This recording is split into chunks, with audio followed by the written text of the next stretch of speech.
आज हामी यो भिडियोमा CSS बक्स मोडलको बारेमा डिटेली बुझ्छौं। HTML मा सबै एलिमेन्टहरु बक्स हुन् भन्ने तपाईहरुले बुझ्नुपर्छ, जहाँ एलिमेन्ट र कन्टेन्ट हुन्छन्। यसको मतलब तपाईले एलिमेन्ट भित्र अर्को एलिमेन्ट पनि राख्न सक्नुहुन्छ र कन्टेन्ट पनि राख्न सक्नुहुन्छ। फर एक्जाम्पल तपाईले h1 ट्याग भित्र स्प्यान ट्याग राख्न सक्नुहुन्छ अनि h1 ट्याग भित्र कुनै एउटा टेक्स्ट जुन चाहिँ कन्टेन्ट हो त्यो पनि राख्न सक्नुहुन्छ। हामीले के बुझ्न जरुरी छ भने कुनै पनि एलिमेन्ट खाली राख्यौं भने त्यसको हाइट चाहिँ 0 हुन्छ। अब विड्थ चाहिँ एलिमेन्ट ब्लक हो कि इनलाइन हो मा भर पर्छ। यदि ब्लक भए त्यो प्यारेन्टको 100% विड्थ लिन्छ र इनलाइन भए कन्टेन्टको विड्थ लिन्छ। यदि इनलाइन हो र कुनै कन्टेन्ट छैन भने 0 विड्थ लिन्छ। यो कुरा चाहिँ म तपाईहरुलाई ब्राउजरमा इन्स्पेक्ट गरेर देखाउँछु। जस्तै अहिले मैले h1 भन्ने जुन ट्याग राखेको छु यो चाहिँ ब्लक एलिमेन्ट हो। यो ब्लक एलिमेन्ट चाहिँ इन्स्पेक्ट गरेर हेरौँ है त। इन्स्पेक्ट गरे अनि यो सुडो स्टार्ट भयो। यो h1 ट्यागले चाहिँ फुल विड्थ लिएको छ। तपाईले देख्न सक्नुहुन्छ 698 पिक्सल भनेर। यो चाहिँ हाम्रो विन्डोको विड्थ हो। तपाईले यहाँ रेस्पोन्सिभमा चाहिँ देख्न सक्नुहुन्छ। अब मैले ब्लक एलिमेन्टलाई चाहिँ खाली राख्दिए भने के हुन्छ त हेरौँ है त। h2 ट्याग अर्को एउटा ब्लक एलिमेन्ट हो। यसमा मैले खाली राख्थे अनि सेभ गरे। अब इन्स्पेक्टरमा गएर h2 मा क्लिक गरेर हेर्नुभयो भने तपाईले विड्थ चाहिँ 698 पिक्सल यहाँनेर देखाएको छ, हाइट चाहिँ 0 छ। अब हामी एउटा कुनै इनलाइन एलिमेन्ट लियौं है त। जस्तै स्प्यान ट्यागलाई मैले खाली राखे अनि सेभ गरे। यो स्प्यान ट्याग रिफ्रेश गरेपछि यहाँ आइसक्यो। तपाईहरुले कुनै पनि कन्टेन्ट नराख्दाखेरि यो इनलाइन एलिमेन्टको हाइट र विड्थ दुवै 0 देख्न सक्नुहुन्छ। जस्तै मैले यहाँ स्प्यानमा होभर गरे भने 0 * 0 आएको छ, विड्थ 0 र हाइट पनि 0 छ। यो इनलाइन एलिमेन्ट भएर चाहिँ यसको विड्थ चाहिँ फुल नआएको। अब हामीले यसमा कुनै कन्टेन्ट राखेर हेरौँ है त। This is a span tag भनेर। अब इन्स्पेक्ट गरौँ। अहिले हामीले देख्न सक्छौं त्यसमा कन्टेन्टको विड्थ जति छ स्प्यान ट्यागको विड्थ पनि त्यति नै छ। तपाईहरुले कुनै पनि एउटा ब्लक एलिमेन्टलाई चाहिँ आफूले चाहेको अनुसार विड्थ र हाइट दिन सक्नुहुन्छ। जस्तै यो h2 चाहिँ अहिले खाली छ, मतलब यसको विड्थ चाहिँ प्यारेन्टको विड्थ जति छ र हाइट चाहिँ 0 छ।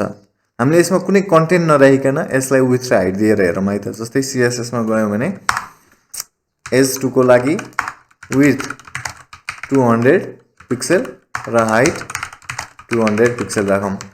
यो h2 ट्यागलाई होभर गर्यो भने 200 बाइ 200 पिक्सलको हामीले विड्थ र हाइट देख्न सक्छौं। यो पिक्सल भनेको चाहिँ CSS मा एउटा युनिट हो। जस्तै 1 पिक्सल भनेको तपाईले एउटा सानो डट हो भनेर बुझ्दा हुन्छ। हामीले यसरी 200 पिक्सल विड्थ र 200 पिक्सल हाइट दिँदा चाहिँ यो एउटा स्क्वायर बनेको छ। यो स्क्वायर चाहिँ अहिले UI मा भिजिबल छैन किनभने यसको ब्याकग्राउन्ड कलर व्हाइट नै डिफल्ट भएको छ। अब हामी यसलाई भिजिबल बनाउनलाई एउटा कुनै ब्याकग्राउन्ड कलर दियौं। ब्याकग्राउन्ड कलरको लागि ब्याकग्राउन्ड कलर हामीले कुनै एउटा कलर दिँदा हुन्छ। जस्तै एक्वामरिन भनेर सजेस्ट गरेको छ VS कोडले। ए इन्टर हान्छु म अनि सेभ गर्छु।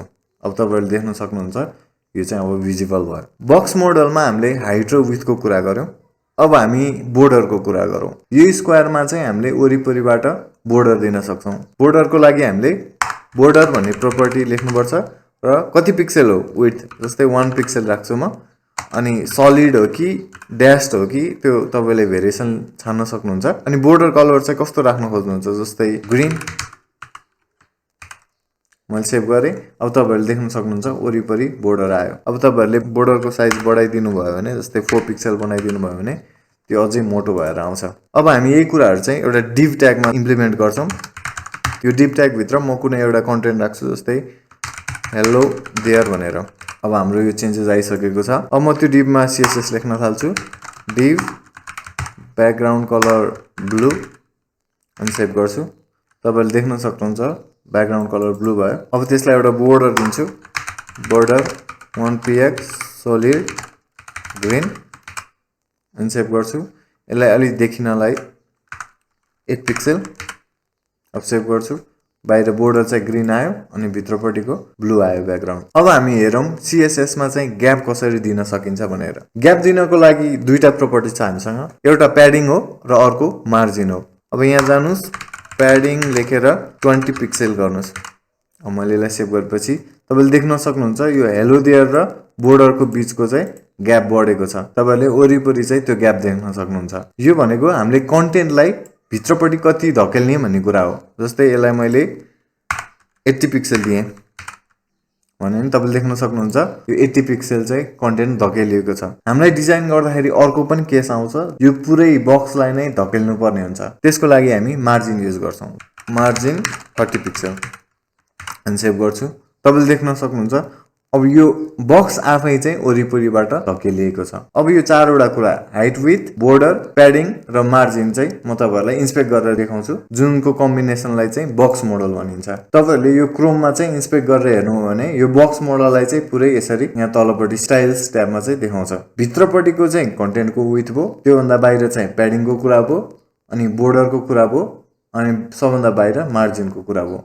यहाँनेरि 38, 80 भनेर यिनीहरू भ्यालुहरु पनि यहाँ इजिली युआई मा देखाएको छ। हामीलाई यो हेरेर डिबग गर्न पनि धेरै सजिलो हुन्छ। अब बक्स मोडलमा तपाईहरुले बुझ्नुपर्ने कुरा यही थियो, हाइट विड्थ, प्याडिङ, बोर्डर र मार्जिन। अब यो प्याडिङ र मार्जिन चाहिँ तपाईहरुले आफ्नो इच्छा अनुसार चाहिँ दिन सक्नुहुन्छ। जस्तै लेफ्ट, राइट, टप र बटनमा तपाईको इच्छा अनुसार दिन सक्नुहुन्छ। फर एक्जाम्पल मैले यसलाई हटाइदिए अनि सेभ गरे।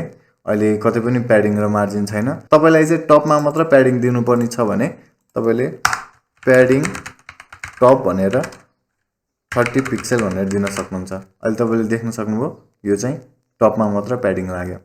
त्यसैगरी प्याडिङ बटम अनि लेफ्ट र राइट चाहिँ अप्सन्सहरु हुन्छन्। त्यसैगरी मार्जिनमा पनि मार्जिन लेफ्ट 40 पिक्सल भनेर दिनुभयो भने लेफ्टमा मात्र मार्जिन इम्प्लिमेन्ट हुन्छ।